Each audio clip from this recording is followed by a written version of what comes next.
नमस्कार दोस्तों, बहुत बहुत स्वागत है आपका हमारे यूट्यूब चैनल गियर्स एंड चाय में। दोस्तों आज के वीडियो में हम बात करने वाले हैं XUV 700 के बारे में। 27-28 लाख देने के बाद भी मुझे इस गाड़ी में क्या क्या कमी लगती है आज मैं आपको बताने वाला हूँ इस वीडियो में, तो आप बने रहे अंत तक। तो दोस्तों अगर मैं बात करूँ इस गाड़ी में सबसे पहली कमी की, तो वो है इसके हुड के अंदर। आपको पता होगा दोस्तों, स्कॉर्पियो क्लासिक जो कि महिंद्रा का ही प्रोडक्ट है और कहीं ना कहीं सस्ता आता है, उसमें आपको हाइड्रोलिक मिलते हैं हुड खोलने के लिए। पर इस गाड़ी में आपको 28 लाख देने के बाद भी महिंद्रा ने सहूलियत नहीं दी है कि आप हाइड्रोलिक खोल सके। आपको इस गाड़ी को ऐसे ही खोलना पड़ता है हुड को, जो कि काफ़ी कहीं ना कहीं दिक्कत वाली बात है, क्योंकि ये हुड काफ़ी भारी है। तो मुझे लगता है कि यहाँ पे अगर हाइड्रोलिक मिल जाती तो कहीं ना कहीं अच्छा लगता। अगर दोस्तों बात की जाए दूसरी दिक्कतों की, तो वो भी हुड के अंदर ही है। ये पहले नहीं था, ये अचानक से मुझे इशू दिखा है इस गाड़ी के अंदर after owning it for like 3 years और 80,000 किलोमीटर्स। अगर मैं यहाँ से इसका हुड खोलता हूँ तो जैसे कि आप देखते हैं नॉर्मल गाड़ियों में हुड अपने आप ऊपर उठ जाता है, पर यहाँ पे ऐसा नहीं है। यहाँ पे मुझे आके इसको थोड़ा पुश करना पड़ेगा ऊपर की ओर, तब ये अनलॉक होता है। तो कहीं ना कहीं ये थोड़ी क्वालिटी का कंसर्न है महिंद्रा के एंड पे, तो इसको महिंद्रा को थोड़ा फिक्स करना चाहिए, क्योंकि ये कोई ऐसी चीज़ नहीं है जिसमें बहुत बड़ा रॉकेट साइंस लगता हो। बहुत नॉर्मल चीज़, बहुत बेसिक चीज़ है, पर इस पर भी महिंद्रा की गाड़ियों में अगर फेलियर आ रहा है तो कहीं ना कहीं दिक्कत वाली बात है ये। अगर दोस्तों बात की जाए तीसरी कमी की जो मुझे इस गाड़ी में लगती है, तो वो कहीं ना कहीं इसके ब्रेक्स में आती है। दोस्तों अगर मैं बताऊँ आपको, तो इसकी breaking one of the best है इसके सेगमेंट में। मतलब मैं तो कहूँगा इसके ऊपर कोई गाड़ी आती नहीं है, चाहे वो सफारी हो, चाहे वो हैरियर हो, चाहे वो कोई भी हो। पर दिक्कत इस गाड़ी में ये आती है कि इसके जो ब्रेक पैड्स हैं ये बहुत जल्दी खींचते हैं दोस्तों। तो कहीं ना कहीं आपको हर 10-20-30 हज़ार किलोमीटर में आपको ब्रेक पैड चेंज कराने पड़ेंगे, जो कि काफ़ी महंगे भी पड़ते हैं। तो कहीं ना कहीं जो इसका ओनरशिप एक्सपीरियंस मेरे लिए रहा है ना, काफ़ी ज़्यादा महंगा रहा है। मतलब इतने प्राइस में जो मैं इस पर पैसा लगा चुका हूँ सर्विस कॉस्ट वगैरह में, इतने में एक मर्सिडीज़ या BMW ऐसी गाड़ी भी ओन कर सकता हूँ कहीं ना कहीं। दोस्तों अगर बात की जाए चौथे कौन की जो मुझे इस गाड़ी में लगता है, तो उस गाड़ी में मुझे लगता है कि इसमें एक फुट स्टेप का होना बहुत ज़रूरी था। ये मैंने बाहर से लगवाया है, जिसके कारण गाड़ी का ग्राउंड क्लियरेंस काफ़ी ज़्यादा हैम्पर हो गया है। काफ़ी ज़्यादा हिंड्रेंस आती है मुझे गाड़ी को कहीं से भी निकालने में।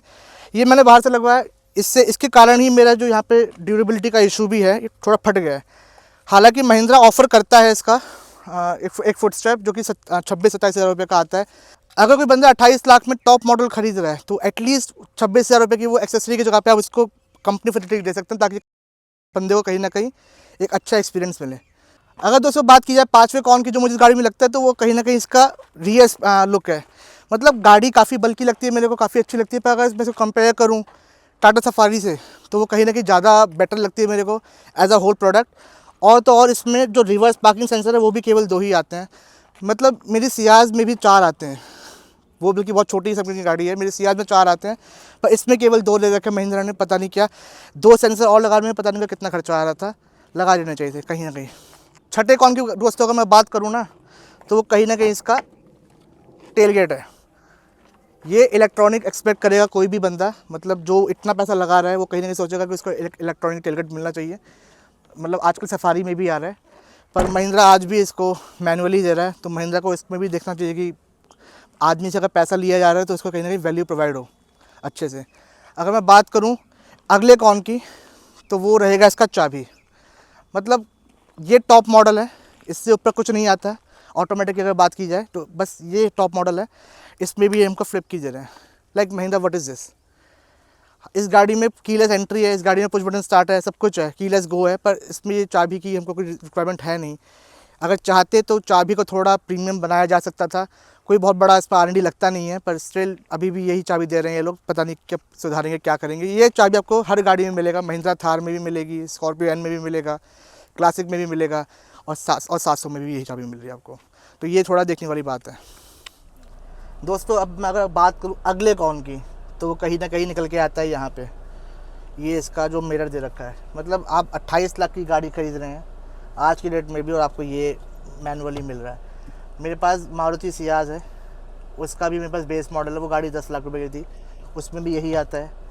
और इनफैक्ट बलिनो का टॉप मॉडल में भी आपको ऑटोमेटिक मिलता है।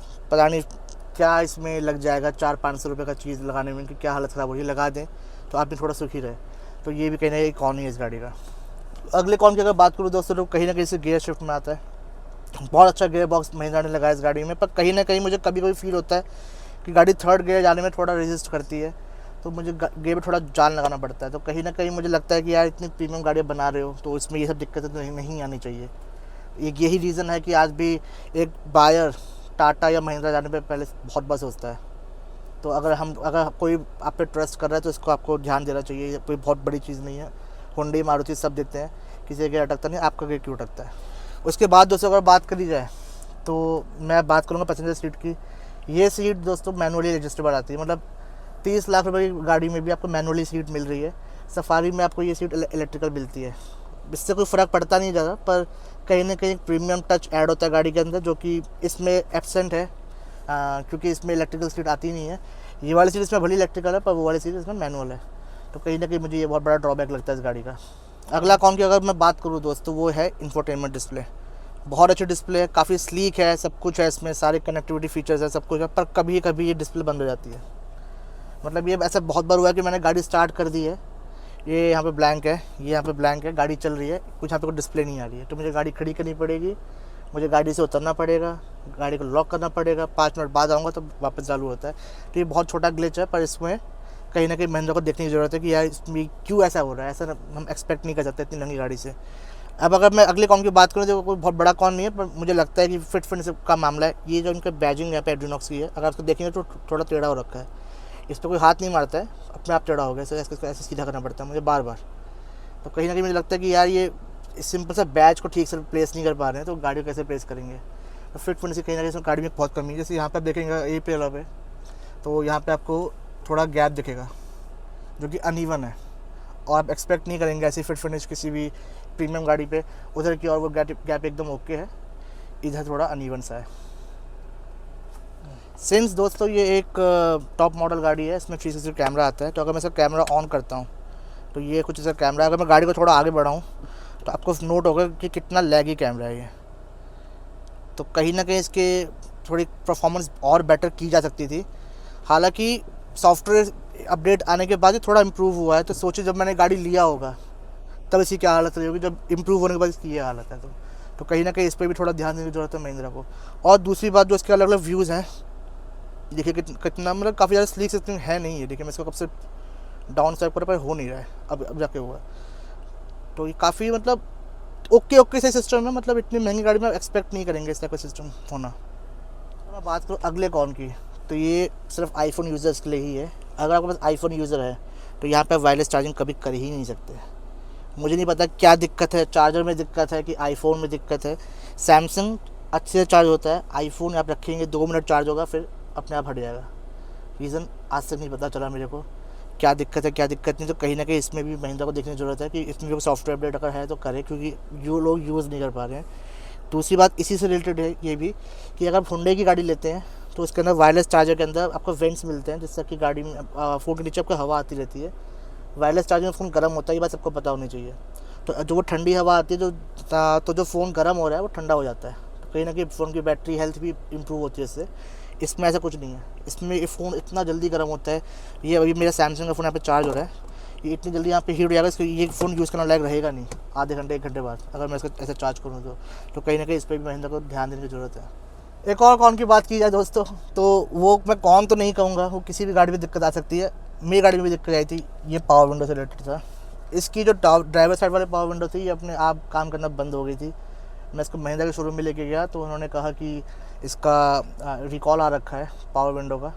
तो इन्होंने वो फ्री ऑफ कॉस्ट चेंज किया, पर उसमें इन्होंने 2 दिन लगा दिए।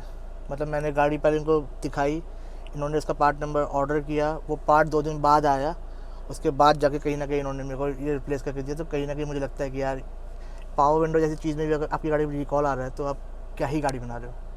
ये कहीं ना कहीं महिंद्रा को देखने वाली बात है। अब अगर मैं बात करूँ अगले कॉन की, तो वो कहीं ना कहीं इसके थर्ड रियर स्पेस में आता है।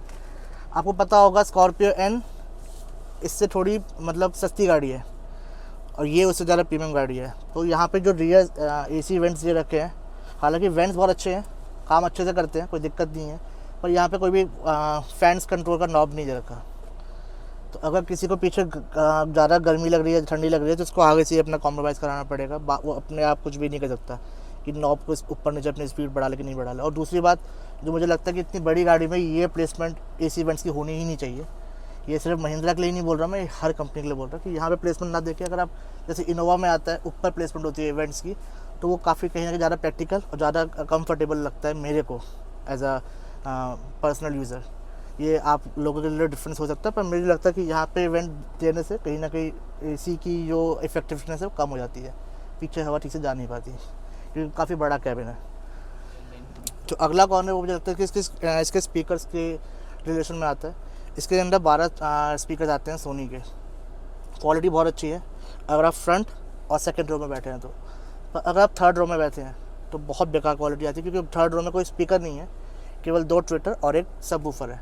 तो आपका बेस और ट्रेबल आता है, पर मेन वोकल्स आपके पास पहुँचते नहीं, क्योंकि गाड़ी कैबिन बहुत ज़्यादा लंबा है और पीछे कहीं ना कहीं फिर हेडेक होने लगता है कि यार क्या चल रहा है, मतलब बेस और बस ट्रेबल ही आ रहा है, वोकल्स नहीं आते। तो कहीं ना कहीं महिंद्रा को इस पर भी ध्यान देना था कि जो थर्ड रो है उसमें भी प्रॉपर तरीके से साउंड पहुँचे। अब अगर मैं बात करूँ अगले कॉन की, तो ये भी कॉन नहीं है, ये भी रिकॉल ही था। जो मेरी सनरूफ है, इसका पता नहीं अचानक से क्या हुआ था इसके अंदर, ये जो इसका सनशाइन शेड है ये बंद नहीं हो रहा था बीच में, तो मुझे इसको महिंद्रा लेके जाना पड़ा। फिर उन्होंने ब्रांड इसको कुछ तो किया खोल के और फिर वो ठीक हुआ। तो कहीं ना कहीं बेसिक चीज़ों में भी इनकी गाड़ी में दिक्कत आ रही है, लाइक सनरूफ में या पावर विंडो में, जो आप एक्सपेक्ट नहीं करते किसी भी चीज़ में। अगला कौन मैं बताऊं तो ये भी बहुत बेसिक कौन है, पता नहीं ये कौन है या मेरी गाड़ी में फॉल्ट है, मुझे नहीं पता। जैसे अभी जो गाड़ी ठंडी, मतलब अभी जैसे गर्मी का मौसम है तो यहाँ पे इसमें दिक्कत नहीं है, पर अगर ठंडी का मौसम है और गाड़ी मतलब जो एम्बिएंट टेम्परेचर है वो 10-11 डिग्री के आसपास है, तो ऑटो मोड और एयर रिसर्कुलेशन साथ में नहीं चलता। ये चीज़ मैंने नोट करी है, जो कि मुझे कहीं ना कहीं बुरा लगता है, क्योंकि अगर मैं किसी ऐसी जगह से जा रहा हूँ जहाँ पे बाहर कोई नाला बह रहा है तो वो अंदर पूरी इसकी स्मेल आती है, जो कि मुझे अच्छा नहीं लगता। पर पता नहीं ये दिक्कत इस गाड़ी इस पर्टिकुलर यूनिट में दिक्कत है या हर एक्सयूवी में दिक्कत है, मुझे नहीं पता। पर मुझे कहीं ना कहीं कौन लगता है कि अगर 11-12 डिग्री का एम्बिएंट टेम्परेचर है तो इसका एयर सर्कुलेशन ऑन नहीं होगा, या फिर आपको ऑटोमेटिक AC ऑफ करना पड़ेगा। दोनों में से आपको एक चीज़ ऑफ़ करनी पड़ती है, तो ये भी मुझे कहीं ना कहीं इसका ड्रॉबैक लगा। तो दोस्तों यही था कुछ मेरा एक्सपीरियंस अभी तक एक्सयूवी से, जो कि मुझे पसंद नहीं आया। इस गाड़ी में ये सब चीज़ें मुझे पसंद नहीं आई। तो मिलते हैं आपसे अगली वीडियो में दोस्तों, तब तक के लिए गुड बाय। और चैनल को आप ज़रूर से ज़रूर सब्सक्राइब करें, वीडियो को लाइक करें और कमेंट में ज़रूर बताएं कि अगर आपकी गाड़ी में ऐसे दिक्कतें आएँ तो आप क्या करेंगे।